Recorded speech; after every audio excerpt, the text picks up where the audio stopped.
بسم الله الرحمن الرحيم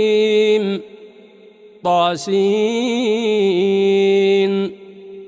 تلك آيات القرآن وكتاب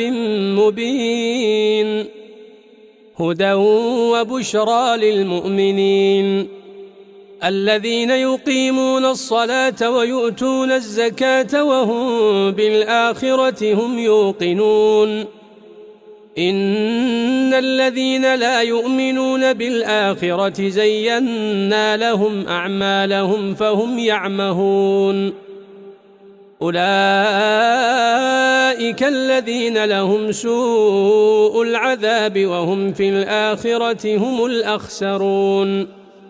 وإنك لتلقى القرآن من لدن حكيم عليم إذ قال موسى لأهله